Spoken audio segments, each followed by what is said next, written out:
So now, having completed our somewhat long introduction to digital communications, gone over all the preliminaries, a review of the filtering concepts, bandwidth definitions, random processes, now we've finally got all the preparation we need to start really jumping into the main discussion about digital communication systems. And the first meat of the topic is a linear sampling receiver. And for that, refer to section 3.1 of our SCLAR textbook. So in SCLAR, they'll start with a rather evolved, complete block diagram of what a receiver would be for baseband processing, baseband signaling. And of course, remember what baseband signaling means, simply that there's no carrier. So in a passband, there would just be an added step of a carrier being present. Now, in this system, I want to break it down. So if you look in the book, they have all of these different blocks in the block diagram, and they say some are optional and some are essential. And so we're going to break it down to just looking at the essential parts of this receiver. So we start with really what is a model of what's going on. So we have what is being transmitted, so the transmitted waveform, and so S for sent, the transmitted signal that is sent. It has an index I because this is digital, and so I could have one waveform for a logical 0, and I could have another waveform for a logical 1, or of course I could have many symbols. So I just leave the index there to say, you know, one of these symbols is being transmitted. And then what happens? That transmitted signal is being corrupted by noise. There's always, at my receiver, I have electronics, and that electronics is going to add noise to the system. And so I have this acronym, additive white Gaussian noise, AWGN, that means that the received waveform, R of t, is going to be the sum of whatever was transmitted plus the noise that I just can't avoid. When we go on from there, the next step is to have what we call a receiving filter. If you remember our model for additive white Gaussian noise, our power spectral density for additive white Gaussian noise was that it had completely flat for all frequencies. That was the definition. So this is some n0 over 2, which represented the density, the spectral density, for additive white Gaussian noise. And if we looked at the area under the curve, of course this would be infinite if I let in all frequencies. So what do? First thing I do in my receiver is I limit the amount of noise that can come in. So I automatically put in a filter. So a filter is considered one of the essential elements in a receiver for digital communications. So I take the received signal and I filter it, and then I come out of the filter and I call this a Z of t. And we'll be calling that a test statistic. I'll tell you more about that later, but for now, there's the received signal and then there's the filtered received signal. So what do I do with that filtered received signal? I sample it. I sample this at 1 sample per symbol, and I take that 1 sample per symbol, and that actually is my decision statistic. I said the Z of t was, but it's after the sampling, that whatever the filtered received signal is, I sample it. And that sample is a number, it's a voltage, and I'm going to take that number, and that is essentially what I'm going to use to make a decision. So the next part is to do what we call detecting, which is the decision making. So I take this test statistic, and we'll see that it's we compare this with a threshold. We compare this voltage that I measure. Is it bigger than this number or smaller than this number? If it's bigger, it's a logical 0. If it's smaller, I'm going to guess it's a logical 1 or the opposite or whatever it is. So what is the final output of this baseband receiver is a decision. It's an estimate of what was sent. So finally there was some logical 0, logical 1. It came into a waveform, got corrupted by noise, it was filtered, we sampled it, we compared it to a threshold, so that at the end I'm guessing it was a 0 cent, it was a 1 cent. So this is what we call a linear sampling receiver. And I'll just put a simpler block diagram that we'll be using to represent this linear sampling receiver.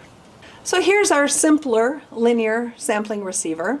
Again, I have the symbol that's transmitted. I have an additive noise. It becomes the received signal. I filter it, and then I sample it. I have some decision and I have my estimate m hat. We call this a sampling receiver. I think that's pretty obvious. There's a sampling going on here. And I call it a linear sampling receiver because this filter is a linear filter. So together we call that a linear sampling receiver. So what I'm doing in this part of the class is I'm telling you this is the structure for my receiver. This is what I'm going to do. And then we're going to look at this and analyze it and see what the impact is of this choice and get to a way of quantifying the performance of this receiver. Then, in part 2, we're going to instead jump back, come up with a new mathematics, and just say the problem is, you know, how do I best estimate it? And we're going to find out that this is the best way to do it. So, in the first part of this class, I give you the solution, and then I play with the solution. And then I step back, and together we find why this is the best solution. For now, we'll start with something simple. This is the structure. So if this is the structure, how can we start to analyze mathematically what is going on in this detection process? Is this estimate that we get in the end, the hat is usually means estimate, M means message. So our estimate of the message that was transmit, is this a good strategy? How are we going to know that? So we want to do some analysis of the math along the way to come up with a way of determining if this estimate was a good estimate. So again, I'm going to take the binary case to keep things simple. Suppose I have two possibilities for the transmitted waveform. We have one waveform that we use for the shape of S0, and we have another waveform we use for S1. So logic 0, logic 1. You know, remember, they could be rectangles, they could be PCM, they could be PAM, they could be return to 0, not return to 0, whatever they are, they're some shape. And so this represents the shape that's transmitted. Now, the next part is the additive white Gaussian noise. Here, N of t is this random process, an additive white Gaussian random noise process. And the received signal is just the sum of what was transmitted plus the noise that was added in the reception. So I take this, and the next step is to do my filtering. And of course, the filtering we saw during our review, I can specify the filter either by its impulse response in the time domain, or I can specify it by the frequency response in the frequency domain. Either one is good. I can always find the other one because it's a one-to-one Fourier transform pair, so it's well defined either way. And again, I mentioned it's in order to, at the very minimum, minimize the effect of the additive white Gaussian noise. So I take this filter, and that tells me how I can get the output of the filter based on the input to the filter. And we know that the input-output relationship for a filter is this convolution. So the received signal is convolved with the impulse response of the received filter. And of course, convolution is a linear operation, so I can say that the received signal is a sum. It's a sum of the signal and the noise. And so each one is filtered by this linear filter. So I have a contribution which comes from the signal and a contribution which comes from the noise. So that's kind of why I put this little tilde on top of the n, because I wanted to have n with no funny hats on it to represent the filtered noise. So after I had taken it through here. So I'm going to call AI of t to be this convolution of symbol SI convolved with the received filter. So, okay, so I've just got this Z of t, the filtered received signal, and it has a part of it which comes from the signal, and has a part of it which comes from the noise. And I gave names to each one of those.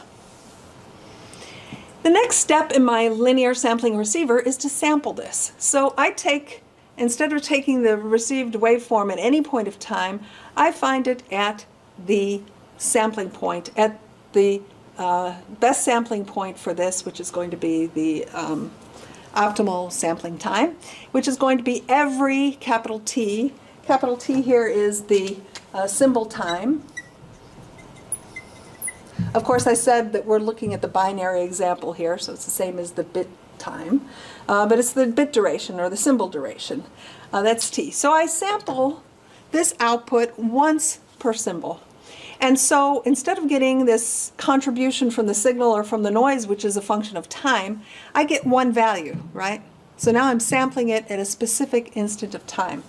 And this, I said many times, I call this the test statistic, because in the end, it doesn't matter all these different values at different points in time. When it comes out of this, there's only the one value that I'm going to use. And so that is why I'm going to do a test. And based on what that value is at that instant of time, I'm going to put it through a test, and it's going to make me push one side or another for my decision. So this test statistic is the input to the last box in our linear sampling receiver, which is our decision box. And our decision box, where we do our detection, is where we just compare the test statistic with a threshold. And then the decision finally output is this m hat, which is our estimate of the data that was actually transmitted. So let's zoom in a little on that test statistic. I said that in the test statistics, there was a part that came from the signal and a part that came from the noise. Let's look at the part that comes from the signal. We have A0 of t, which would have been, the convolution of if the input had been S0 of t, it would have been convolved with the impulse response of the received filter, and it would be sampled at an instant of time. So I do a convolution, I sample it one time. It's a number, right? Now I take the other waveform, S1 of t, the waveform for logical 1, and I filter that, and then I sample it. Well, that gives me another number. So basically I have two numbers. I have the number A0 of capital T. That represents the number if it had been a logical 0 that was sent and it got filtered. That's the number I would sample. And this is the number I would get out of my sampler if it was the 1 that was transmitted. So these two values, they're deterministics. They're two numbers, nothing to do with noise. Okay, so they're not random, they're deterministic. I said if it was a 0, if it was a 0 cent, this was the number. If it was a 1 cent, it's this number. So maybe it's random whether it's a 0 or 1, but once I know what it is, then these values are deterministic.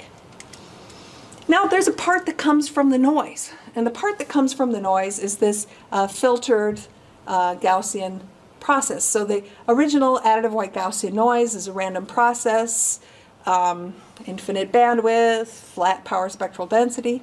But the important thing is that it's a Gaussian process. So when I filtering is a linear operation. Any linear operation on a Gaussian random process gives another Gaussian random process. It's a characteristic of a Gaussian. So I know that this convolution is also a random Gaussian process. Next thing I do is I sample the output. So I sample the random process, which means I get one random variable at this instant of time. So now I have a random variable, and this random variable, of course, it's got a Gaussian distribution because the process underlying it is also Gaussian. So deterministic values, logic 0, logic 1, and the noise contribution is a Gaussian random variable. So let's think about the noise. I say that it is Gaussian, which means it has a distribution, can be written in this way. So it has, so there's two, this is shorthand, right? This means, I would say, has a Gaussian distribution. That's what that notation means. And the 0 here is the mean. So this one happens to be 0 mean. That's a common model for additive white Gaussian noise, and that is the variance. And this variance is related to, I said that the power spectral density is constant and 0 is 2. So this idea is sort of related to this variance idea. The important thing is, first of all, this is one notation for saying this little n is Gaussian. And this, of course, is the probability density function of a Gaussian, where here it's 0 mean, so there's no 0 in the numerator. And the variance appears in the exponent and also in the leading factor. So Gaussian of 0 mean and variance sigma squared. So what's the density of the test statistic? I know the density of the noise. The noise is the random part, and it's Gaussian. And this is how I write its density. Now, given that this is the density of the noise, what about this test statistic? The test statistic is the sum of a number and a Gaussian random variable. So that means that I can address the question of this z-of-t, this test statistic is random, and how can I describe the stochastic properties? Well, given that I know that this is Gaussian, it's easy to describe. So I have a Gaussian with a constant, and we know that a Gaussian plus a constant leads to another Gaussian distribution. And this Gaussian distribution says n here and eta here, but it should be n and n. This Gaussian distribution has a different mean, because before it was zero mean, now I'm adding a constant, so that constant becomes the mean, but the variance is unchanged. So I say it here in words, the sum of a Gaussian random variable and a constant is a Gaussian random variable with a shifted mean, and that's all. So this is now the density of z of t. But of course there's really two densities, because I don't know what this index is. Was it a 0 cent or was it a 1 cent? Okay, let's try to simplify the notation a little bit so that I can quit carrying these capital T's everywhere. So let's just write the script letter here to represent the sample. So the sample of the noise at time capital T will just be written as n. The test statistic is z, and then the contribution from the signal, either A1 or A0 in the binary case. So I'll simplify our notation a little. Now I said that this z, there's really two possibilities. There's z when the 0 was sent, and there's z when the 1 was sent. So we call these conditional densities. So I'm going to write a conditional density. So I would write it the density, so I'm going to use P for density, and then I'm going to use the random variable, so the z is a random variable, and then I can put this line that means conditioned on. So when I read this, I say it's conditioned on, and in this case, I'm going to condition on what was sent. So I was saying AI before, because there was an A0 and an A1, so it's conditioned on that I was sent. So I could be the 0 or the 1, and in case of symbols, of course, we'll have more possibilities. So basically in the binary case, we have the probability density of z when a 0 was sent, and the probability density when a 1 was sent. So there's two conditional densities that describe the test statistic. More vocabulary. So I call this conditional probability. The other one was the probability density. So now I'm saying, what is the probability? And now I'm going to write it PR. So instead of lowercase p, which means the probability density, capital PR means the probability. And now I've written another conditional probability, but this, you see, I've inverted the order of the conditions. So now I'm asking, what is the probability that I sent symbol I, given that I measured a certain test statistic? So I put, I sent it through the system, there was noise that hit it, it got filtered, I sampled it, and finally I get this number z. And based on this number z, what's the probability that it was a 0 cent or that it was a 1 cent? And this is going to be like really important for me, because if it's like really probable that a 0 was sent and not very probable that a 1 was sent, well then my decision should be that a 0 was sent. So this conditional probability is a probability that I'll be very, very much interested in focusing my attention on. So we've talked about a couple of densities, conditional densities, two I've given you. Now let's read this one. Probability density function of z for z given that a 0 was sent. If a 0 was sent, that means that the test statistic has a contribution from the signal, which is A0, because I said a 0 was sent. I know what the signal part was. So now I know it's A0, but of course there's some noise, and the noise is random. I don't know what it was. So, but what is the density of z? Well, the density of z, well, if z is equal to A0 plus n, that could only be that n is equal to z minus A0. I know the density of n, so I can just put it in here. Or I could have said that n was out of Gaussian noise and its mean was displaced by A0, and so I arrive here too. So either way of looking at this problem, if a 0 was sent, the density of the test statistic is Gaussian and the mean is A0. Now what happens if instead a 1 was sent? Well, everything I said is the same, except instead of A0 it's A1. So instead of having a mean at A0, Here I have a mean at A1. So conditional densities for the test statistic, if it's conditioned on 0, that means it's Gaussian with the mean of that output A0, and if it was conditioned on 1 being sent, then it's Gaussian with that other mean. So these two ideas are basically the same density, just two different means.